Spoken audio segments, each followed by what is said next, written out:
Olha, essas imagens que você está vendo é a imagem do Museu Joaquim Caetano da Silva.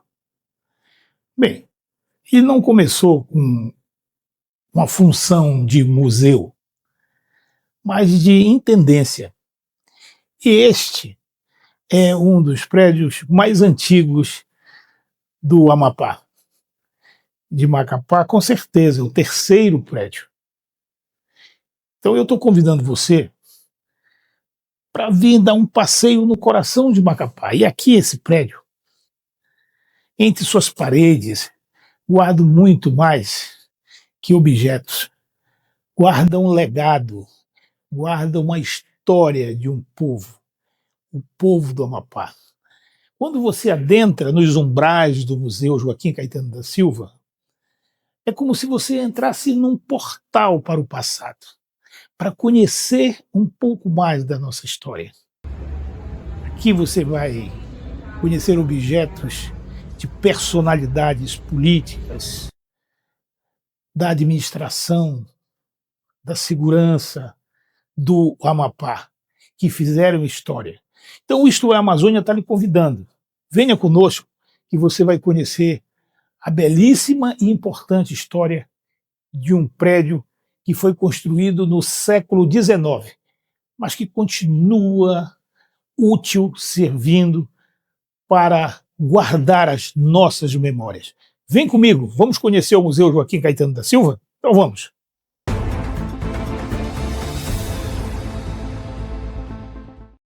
Olha, aqui no Museu Joaquim Caetano da Silva, você encontra peças arqueológicas, peças indígenas, utensílios, documentos, fotografias, são registros da nossa ancestralidade, que estão aqui preservados, cuidados por técnicos habilitados para preservar essa verdadeira riqueza do Amapá. E você vai conhecer tudo isso aqui conosco. Vem comigo.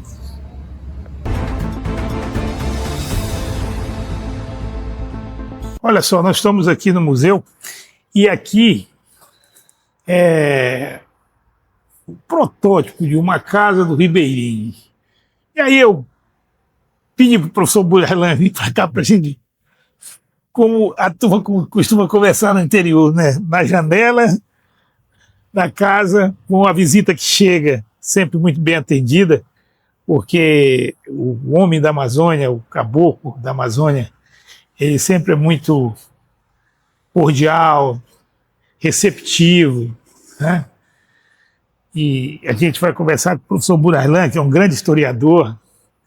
Ele vai falar para a gente a história do museu e revelar algumas curiosidades que as pessoas passam, professor, observam e não sabem o significado. Certo. Então eu queria que o senhor contasse um pouquinho para os ouvintes, para os telespectadores, desculpem, do Isto é Amazônia, a história desse museu. Bom, pessoal, esse museu ele tem uma importância histórica, não só histórica, mas política, cultural, social, econômica. Por quê? Ele é o terceiro prédio mais antigo de Macapá.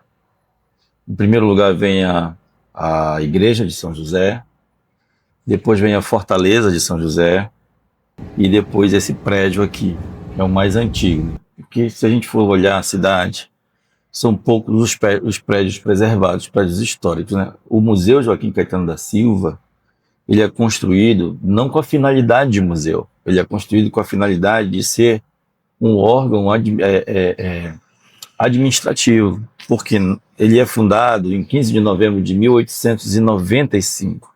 A República tinha acabado de ter sido proclamada, ela foi proclamada em 1889. Então, 6 anos depois, nós tivemos a construção desse prédio aqui, a inauguração desse prédio aqui em Macapá, que servia como intendência municipal.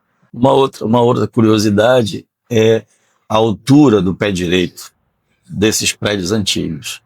É muito alto. O que é o pé direito? É o piso, a distância entre o piso e o forro, o telhado, né?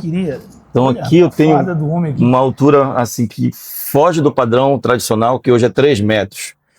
né, que passa muito de 3 metros. Por exemplo, a altura desse pé direito e a altura das portas E e janela, janelas estão associados a um sistema de ventilação desses e prédios. iluminação. E iluminação, porque na época que eles foram construídos não existia luz elétrica, né, não existia energia elétrica.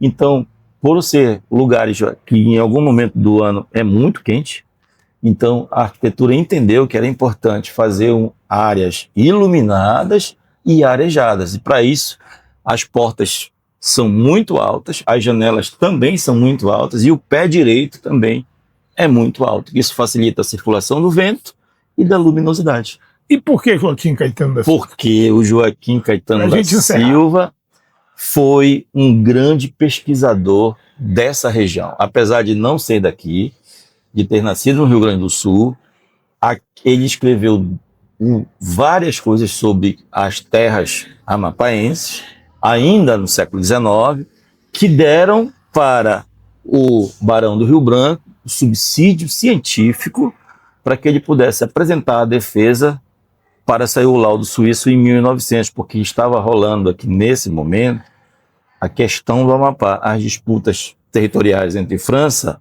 nessa época Brasil, pelos limites da fronteira. Então, o Joaquim Caetano da Silva, como professor de língua portuguesa, escreveu uma obra que serviu como base, L'Oyapock et l'Amazone, 2 volumes de um livro onde ele apresenta a cartografia, os documentos históricos, toda essa dinâmica, né, de convivência e de tratados que aqui, obviamente, foram inseridos dentro desse contexto. Então, a importância do Joaquim Caetano da Silva para o Amapá é justamente essa importância científica, porque ele deixou esse legado que serviu como base para a defesa do Barão do Rio Branco em 1899, quando saiu o laudo em 1900. Vou tomar um cafezinho aqui. Valeu. Na casa do Riveirinha, aqui do professor Burailan, essa figura maravilhosa, extraordinária e sempre disponível para nos ensinar a nossa história, conversar conosco sobre esses fatos que não pode ser perdido de vista nem no tempo. A gente precisa valorizar as nossas coisas e a nossa história, porque ela é muito bela. E tem muita coisa para a gente desvendar aqui no programa História Amazônia. E o professor Burailan já está convidado para ser o nosso parceiro historiador, que é um grande professor, né, que está sempre aí contribuindo, inclusive no cursinho de Burailan, né? Amém. Tá certo, Veste, obrigado. Obrigado, viu?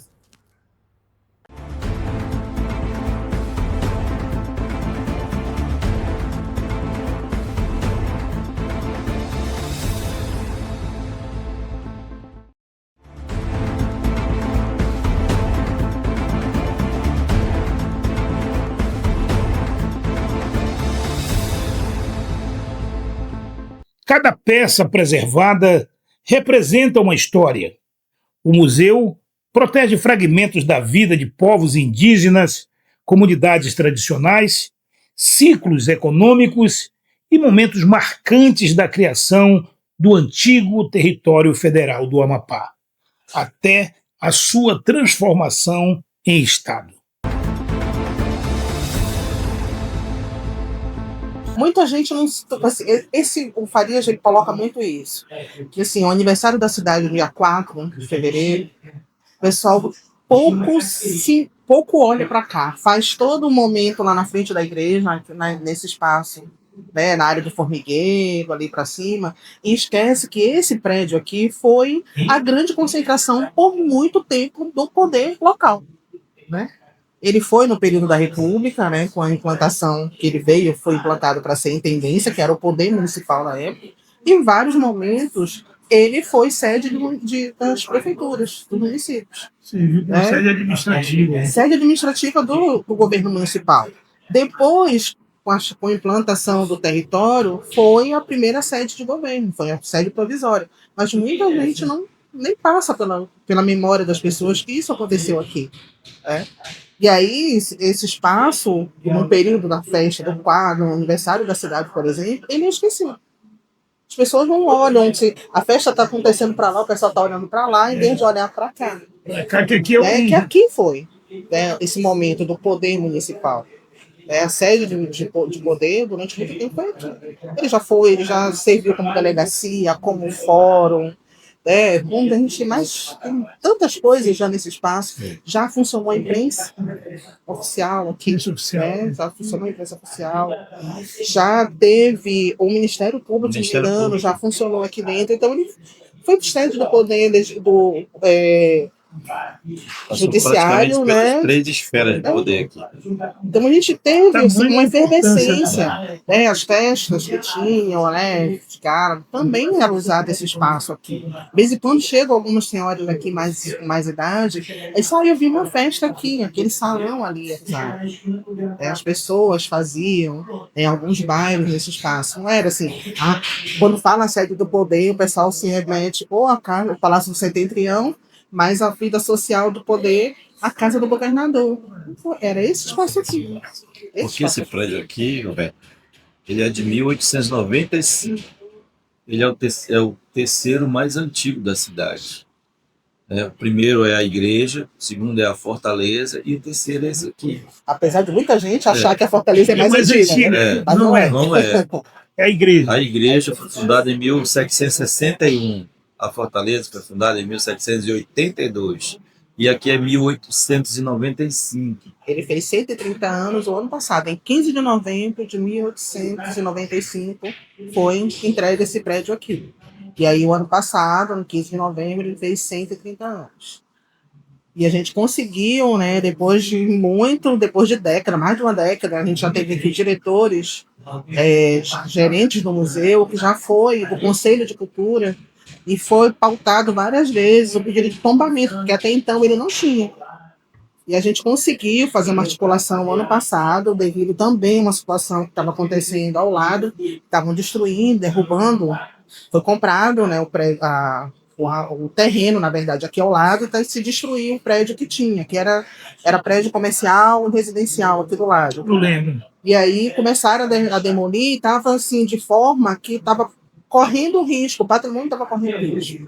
E aí a gente acionou tudo quanto foi órgão fiscalizador, né, o pessoal do Conselho de Arquitetura, Ministério Público, IFAM, porque isso aqui está dentro da área de entorno da Fortaleza, está no perímetro, né, ainda de entorno da Fortaleza.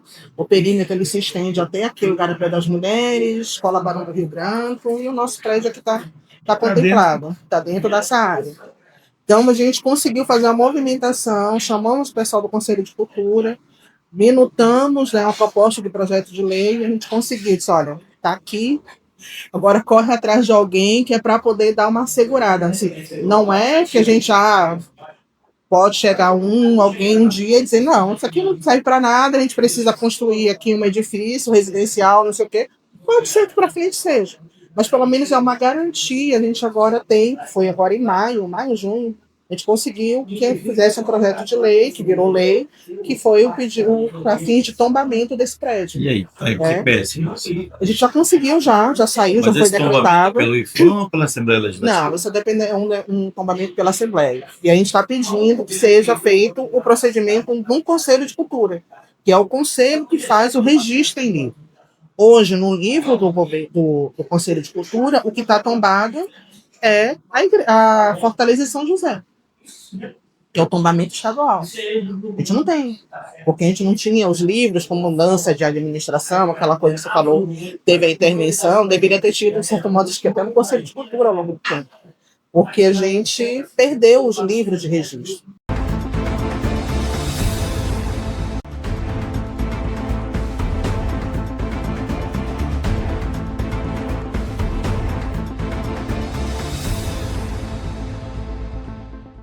Mais que preservar o passado, o Museu Joaquim Caetano inspira o futuro, escolas, pesquisadores e turistas que encontram aqui um espaço de aprendizado onde cada visita desperta a curiosidade sobre as raízes do povo amazônida.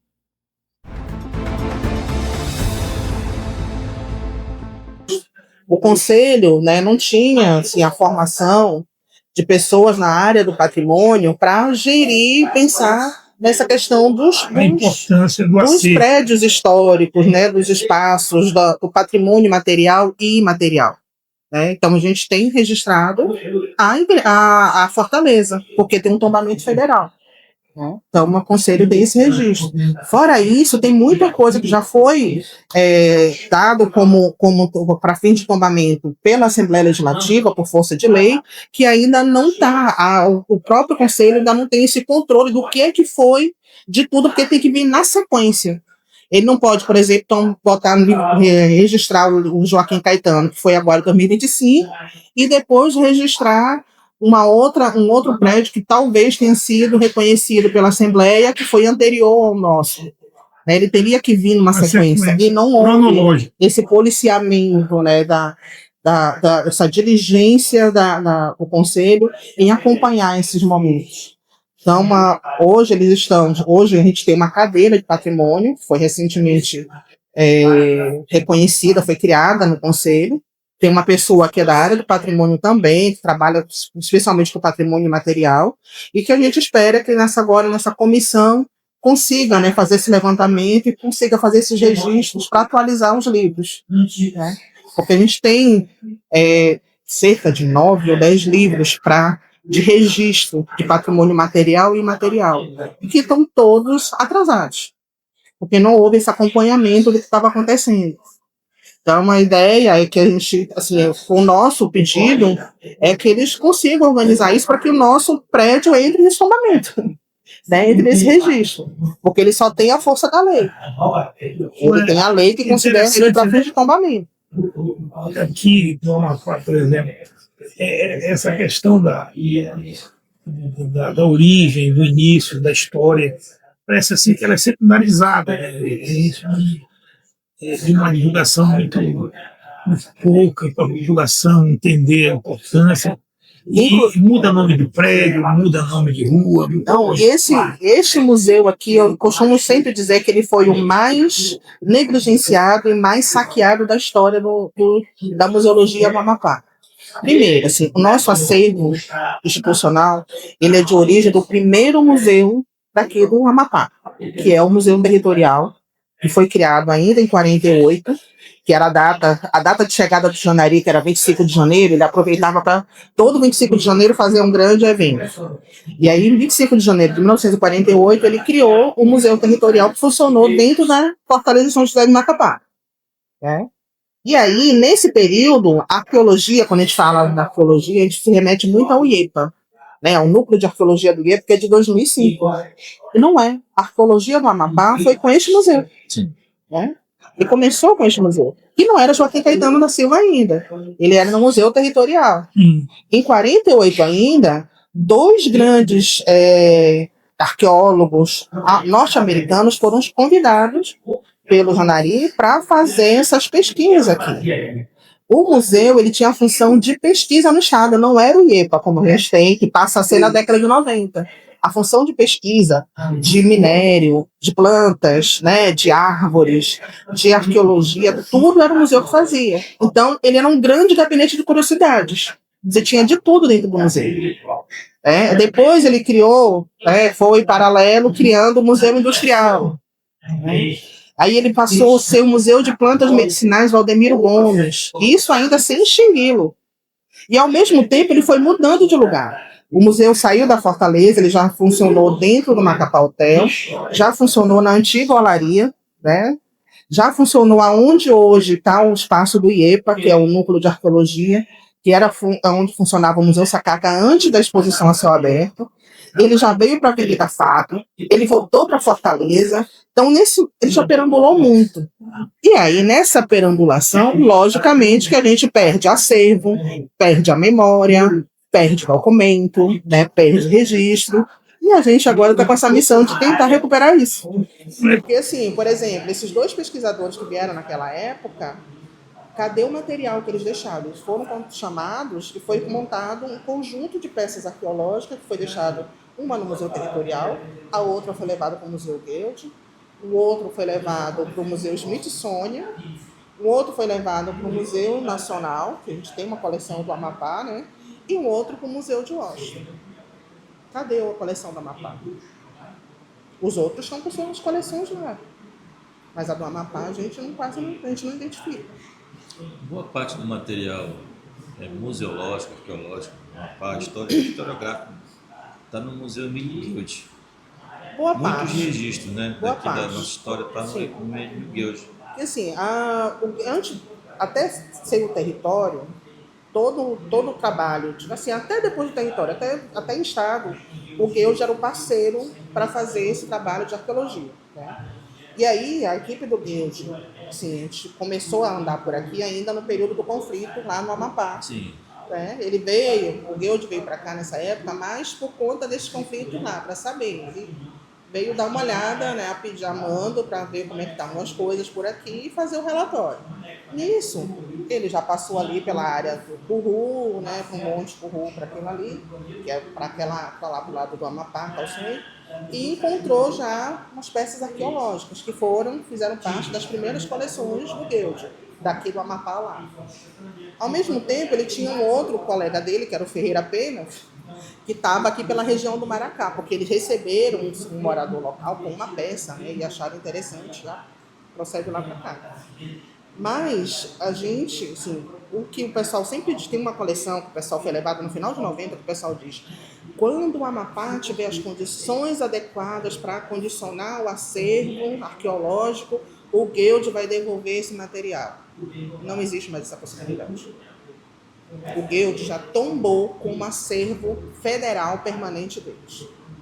Então, esse material que foi levado daqui do Joaquim Caetano, foi deste prédio que foi levado, no final de 90. Não volta mais, porque ele foi a primeira coleção que recebeu um tombamento, a primeira coleção arqueológica que recebeu um tombamento federal.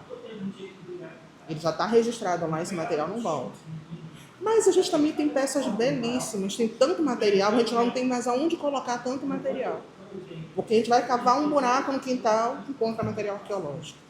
Está tendo agora a expedição na BR-156, está fazendo para o asfaltamento, né, de lá. Tem uma equipe fazendo, já está encontrando um monte de coisa.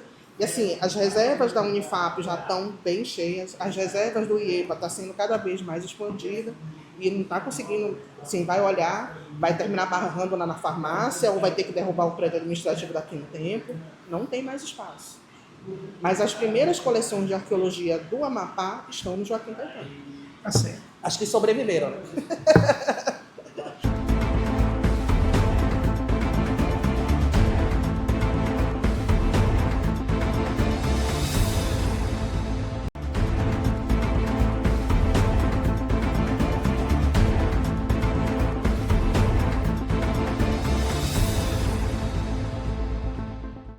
Manter viva a memória exige cuidado permanente. Conservação, restauração e catalogação são trabalhos silenciosos, mas fundamentais para que futuras gerações possam conhecer a história do Amapá. Nós estamos com a Simone de Jesus, que é museóloga e que é responsável por administrar esse equipamento público que guarda entre as suas paredes uma boa parte da história do Amapá e da Amazônia. Simone, quais são os maiores desafios para uma técnica como você tomar conta de um equipamento público de tamanha envergadura e importância? Nossa, os desafios são gigantes, né? A gente tem assim que controlar, como o acervo é bem diversificado, o maior desafio nosso é essa questão do nosso acervo. Como é um acervo que vai desde papel até madeira, metal, barro, né, cerâmica e tudo, a gente tem material lítico. Então, é assim, uma diversidade de materiais com necessidades diferentes, né, de preservação, de conservação, e que a gente precisa ter esse cuidado, né, para que a gente consiga passar essa memória, essa história ao longo do tempo. Né? Então, assim, o maior desafio mesmo para a gente é cuidar desse acervo, né? Que é essa diversidade, com esse calor do Amapá, né? Com toda essa mudança de clima, né? Chove, faz, aí é mofo para tudo quanto é lado. Então, assim, o maior problema para a gente, a maior dificuldade é essa questão de conseguir preservar esse acervo com essa gestão climática que a gente tem no estado. A gente tem aqui um corpo técnico que compõe o Museu Joaquim Caetano da Silva. E assim, a gente tem um corpo, mas o nosso corpo já está ficando já velhinho, né? Que o pessoal já tem 30 anos de casa, já estão naquelas, tipo a expulsadeira já da aposentadoria, né? Já pela compulsória, porque já tem bastante tempo. Mas a gente tem na equipe historiador, a gente tem uma restauradora que é artista plástica também. Então a gente tenta, né? Tem um educador, então a gente tenta o máximo possível cuidar desse acervo, né? Com essa equipe, mas é muito diminuta. Né? E não é todo o corpo necessário para gerir um acervo como esse. A gente precisa de antropólogo, além de museólogo, de mais restaurador, porque a nossa restauradora também já está para se aposentar. Né? Então, a gente precisa desse fôlego, né, de novas pessoas, de mais gente, para poder cuidar dessa diversidade de acervo que a gente tem.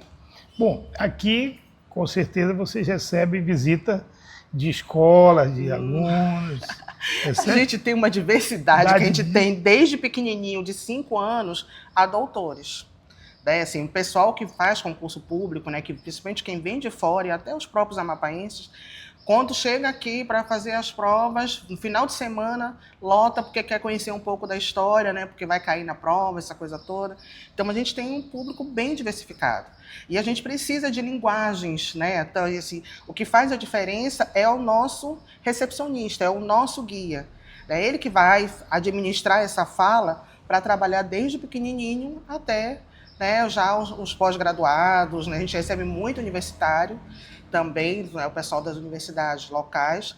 Então, assim, é um público bem diverso e que a gente precisa de uma linguagem diferente para cada um.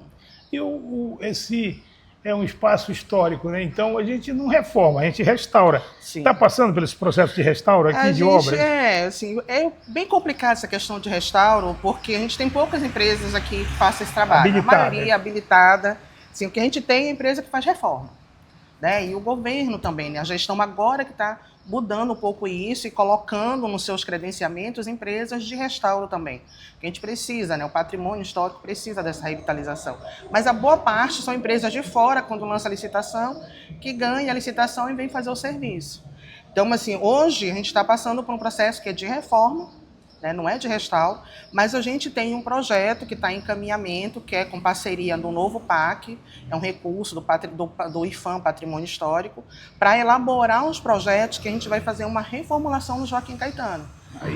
Assim, vai passar por um novo restauro, assim, por uma obra de restauro. O último restauro que o museu teve foi em 2008, que terminou 2008 e 2009, né?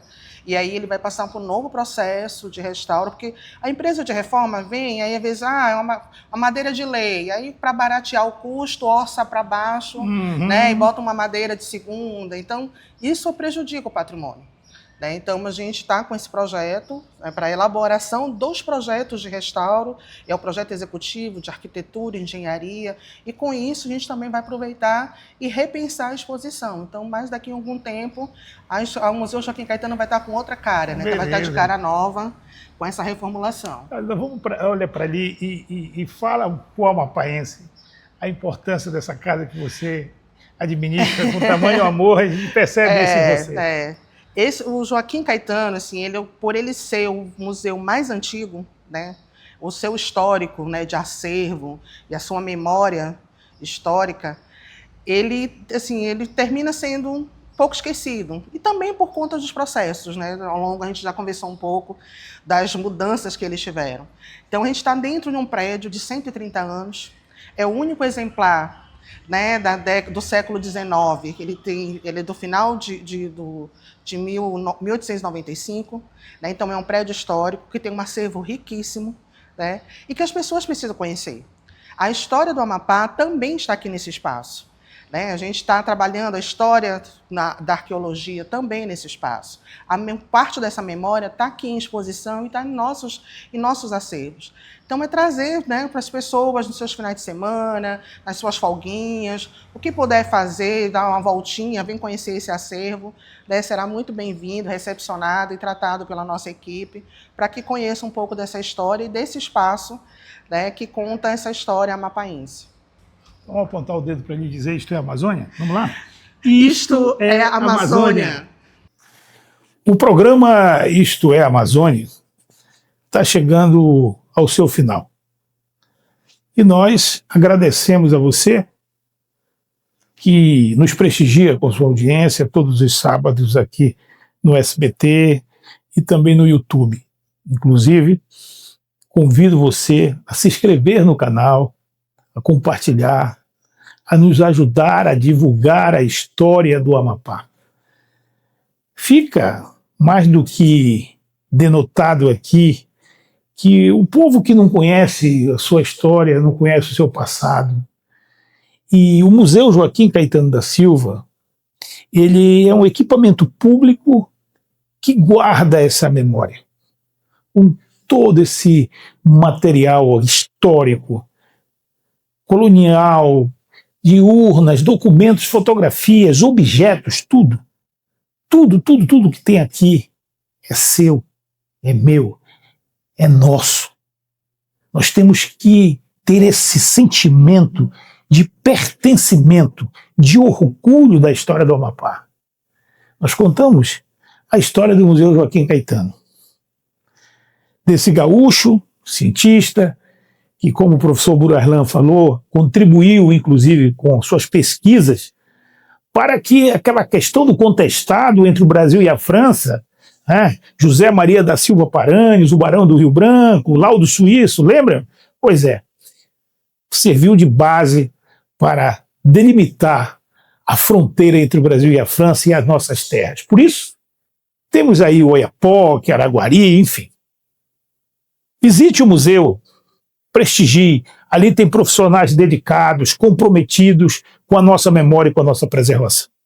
Nós do Isto é Amazônia vamos ficando por aqui, mas marcando com você um novo encontro no próximo sábado. E qual a história nós vamos contar para você? Você pode, inclusive, dar sugestões. A gente está abertos às suas sugestões, tá bom? Então, até o próximo sábado. Muito obrigado e, com certeza, uma história interessante nós vamos estar contando para você. Tchau, até o próximo sábado.